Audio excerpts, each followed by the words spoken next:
नमस्कार, स्वागत है आपका न्यूज टाइम्स के इस खास बुलेटिन में और मैं हूं अमिता। और आइए सबसे पहले नजर डालते हैं आज के मुख्य समाचारों पर।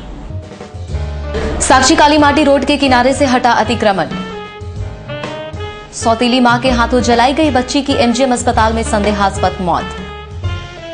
और डीएसीपी को लेकर एमजीएम मेडिकल कॉलेज एवं अस्पताल के शिक्षक चिकित्सक विरोध पर उतरे। अब खबरें विस्तार से। ट्रैफिक पुलिस ने शहर की यातायात व्यवस्था को चुस्त दुरुस्त बनाने के लिए आज साक्षी कालीमाटी रोड से अतिक्रमण हटाया। इस दौरान जहां सड़क के किनारे से ठेला और गुमटियों को हटा दिया गया, वहीं दुकान के सामने अतिक्रमित स्थलों और जगह जगह लगे होर्डिंग को भी तोड़ दिया गया। इस अभियान में ट्रैफिक पुलिस ने पोकलेन का सहयोग लिया। ट्रैफिक डीएसपी सुबोध कुमार श्रीवास्तव ने कहा कि शहर की यातायात व्यवस्था को चुस्त दुरुस्त बनाने के लिए सड़क के किनारे से ठेला और गुमटियों को हटाया जा रहा है। बार बार ठेला गुमटी लगाने वालों को दंडित किया जाएगा।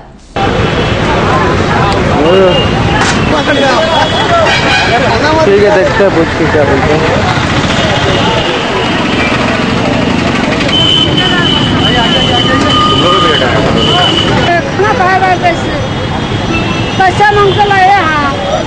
अतिक्रमण है, हम लोग चला रहे हैं साक्षी को छक्कर से हावड़ा ब्रिज तक। जो भी रोड पर जो गाड़ी है, जो ठेला है, गुमटी है, सबको हटा रहे हैं। जो रोड के अगल बगल में जितना भी होल्डिंग्स लगाया हुआ उसको भी साफ कर रहे हैं। तो बार बार हटाया जाता है, फिर लगा देते हैं, इसके लिए कुछ हम लोग तो प्रयास करते हैं बार बार, हमेशा ही तो हमेशा हम लोग करते ही रहेंगे।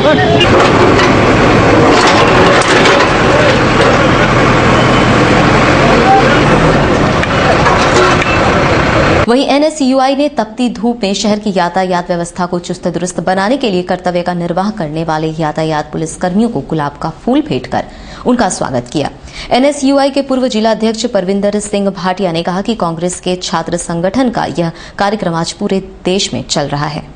आज ट्रैफिक व्यवस्था में जिस तरह से हमारे सिपाही लगे हुए हैं चिलचिलाती धूप में भी, उसको सम्मानित करने का काम आज एनएसयूआई के बच्चों ने, एनएसयूआई के स्टूडेंट ने किया है, ताकि जो हमारे सिपाही आज इस धूप में भी खड़े होकर के ट्रैफिक व्यवस्था को सुचारू रूप से संचालित कर रहे हैं, उनका मनोबल बढ़े।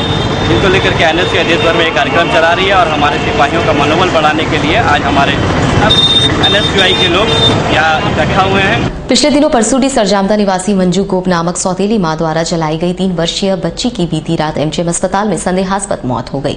मृत बच्ची को लेकर भागने की कोशिश की गई, लेकिन लोगों के प्रयास से मंजू गोप को पकड़ लिया गया।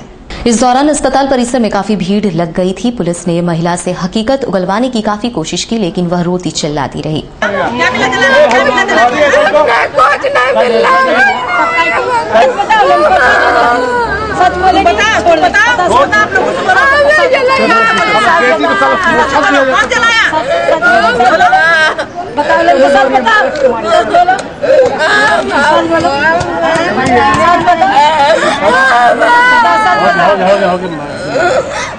मृत बच्ची के पिता गुरुचरण प्रमाणित ने घटना के बारे में जानकारी देते हुए कहा कि सौतेली मां के चलते मंजू गोप बच्ची को हमेशा मारती पीटती थी। पिछले दिनों उनकी अनुपस्थिति में मंजू ने बच्ची को जला दिया था। हम बहुत दूर गया था, बाहर गया था काम, आके देख रहा जला हुआ। 17 तारीख को आया अस्पताल में, देख रहा जला हुआ है। क्यों जला दी? क्यों जला? उसका दुश्मनी है। क्या नाम है? मेरा औरत का नाम मंजू। वहीं परसूडी के एएसआई सीपी वोयपाई ने बताया कि बच्ची को उसकी सौतेली मां ने पिछले दिनों जला दिया था, जिसकी बीती रात एमजीएम अस्पताल में संदेहास्पद मौत हो गई। सौतेली मां ये बताया जाता है कि मतलब इसको चूल्हा में जला दी। क्या कारण लग रहा है? सौतेली अपना ये नहीं चाहता है। आज क्या घटना? आज फिर क्या हुआ? आज तो कल मर गई थी। वर्षों से डीएसीपी के लाभ से वंचित एमजीएम मेडिकल कॉलेज एवं अस्पताल के शिक्षक चिकित्सक आज से काला बिल्ला लगाकर विरोध पर उतारू हो गए। हालांकि शिक्षक चिकित्सक ड्यूटी करते हुए सरकार के समक्ष अपना विरोध जता रहे हैं। प्रोफेसर बीके चौधरी ने कहा कि केंद्र सरकार की ओर से शिक्षक चिकित्सकों को डीएसीपी का लाभ बहुत पहले से दिया जा रहा है, लेकिन झारखंड के मेडिकल कॉलेज एवं अस्पतालों में पदस्थापित शिक्षक चिकित्सकों को उक्त लाभ से राज्य सरकार वंचित रख रही है। उन्होंने कहा कि यहाँ के शिक्षक चिकित्सक ड्यूटी का निर्वाह करते हुए अनवरत विरोध जताते रहेंगे। डायनामिक एसीपी के लिए किया जा रहा है। भारत सरकार ने इसको बहुत पहले ही लागू कर चुकी है, लेकिन अब तक मेडिकल कॉलेज के टीचर को नहीं दिया गया है, जबकि सर्जेंसी के जो डॉक्टर हैं उनको दे दी गई है। इसी संबंध में सरकार से कई बार मिला जा चुका है, लेकिन अब तक कोई कार्रवाई नहीं हुआ है। इसीलिए हम लोग मजबूर होकर ये आज काला बिल्ला लगा करके अपना विरोध काम भी कर रहे हैं और विरोध भी जता रहे हैं। वासंती नवरात्र आज शुरू हुआ। पहले दिन मां शैलपुत्री की पूजा श्रद्धा और भक्ति के साथ हुई। वहीं हिंदू प्रतिपदा नववर्ष भी आज शहर में धूमधाम से मनाया गया। मनोकामना शिव दुर्गा मंदिर से कलश यात्रा निकाली गई।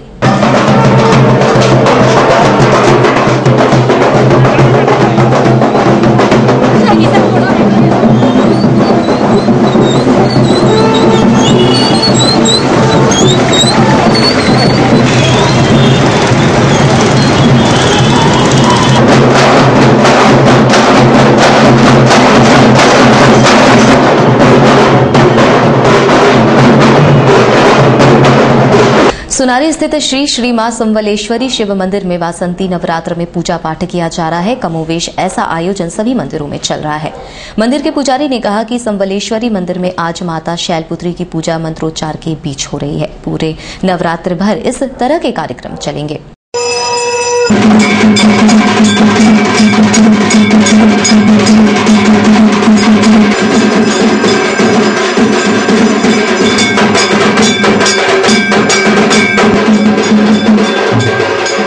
आज है बसंतकालीन नवरात्रि पूजा, जो आज का दिन में शैलपुत्री का पूजा होता। इसमें विश्व शांति होता। यहाँ समलपुर का बहुत सारा आदमी एकत्रित होकर बहुत धूमधाम से यहाँ पर नवरात्रि पूजा का आयोजन करते हैं। नवरात्रि माता का पूजा होता है हर दिन। कलश चंडी पाठ भी होते हैं। वहीं वासंती दुर्गा पूजा के मद्देनजर बेल्डी कालीबाड़ी मंदिर में मां दुर्गा की प्रतिमा को मूर्त रूप दिया जा रहा है। हिंदू जागरण मंच की ओर से साक्षी शीतला मंदिर में हिंदू प्रतिपदा नववर्ष मनाया गया। मंच के एक सदस्य ने कहा कि आज के ही दिन ब्रह्मा ने सृष्टि की रचना की थी, लिहाजा आज के दिन को हिंदू प्रतिपदा नववर्ष के रूप में मनाया जाता है। प्रकृति की रचना की थी, तो हम सभी लोगों ने मिलकर सुबह में ब्रह्म ध्वज का पूजन किया और इसके अलावा अपने देश के सर्वांगीण विकास और स्वास्थ्य के लिए कामना की। और इसके अलावा सत्संग यहाँ पर हुआ और हमारे संस्था की तरफ से प्रदर्शनी का और 31 जनवरी और 31 दिसंबर और 1 जनवरी जो लोग नववर्ष मनाते हैं वो न मना के ये मना के ईश्वरीय कृपा का लाभ लें। बुधवार को चाईबासा में जेवीएम की आयोजित आमसभा में भाग लेने के क्रम में बस पलटने से गंभीर रूप से जख्मी 4 कार्यकर्ताओं का इलाज एमजीएम अस्पताल में चल रहा है, जिन्हें देखने के लिए जेवीएम नेता अभय सिंह आज अस्पताल पहुंचे थे। मालूम हो कि जेवीएम कार्यकर्ताओं से भरी बस के पलटने से 3 लोगों की मौत हो गई, जबकि करीब 2 दर्जन कार्यकर्ता जख्मी हो गए थे। बाकी घायलों का इलाज चाईबासा सदर अस्पताल में चल रहा है। अभय सिंह ने घटना के बारे में जानकारी देते हुए कहा कि 4 कार्यकर्ताओं को चाईबासा से एमजीएम अस्पताल रेफर किया गया है। जरूरत पड़ी तो बेहतर इलाज के लिए इन्हें बाहर ले जाया जाएगा। चाईबासा के हसुरा गांव में पब्लिक मीटिंग का आयोजन किया गया था, जिसमें पूरे चाईबासा विधानसभा के हजारों कार्यकर्ताओं ने वहां शिरकत किया। इसी संदर्भ में कल टोंटो प्रखंड की महिला प्रमुख है श्रीमती गीता सुंडी एवं बाबू नाग के नेतृत्व में हजारों लोग कल पार्टी में शामिल हुए। उसी जुलूस के कार्यक्रम में बस पलट जाने के कारण 3 लोगों की मृत्यु हो गई और लगभग 20 से 25 लोग घायल हो गए। बर्मा माइंस में अज्ञात वाहन से धक्का लगने से परसूडी हलुद बनी निवासी समीर धर नामक युवक जख्मी हो गया। उसे उपचार के लिए एमजीएम अस्पताल लाया गया, जहां से टीएमएच रेफर कर दिया गया।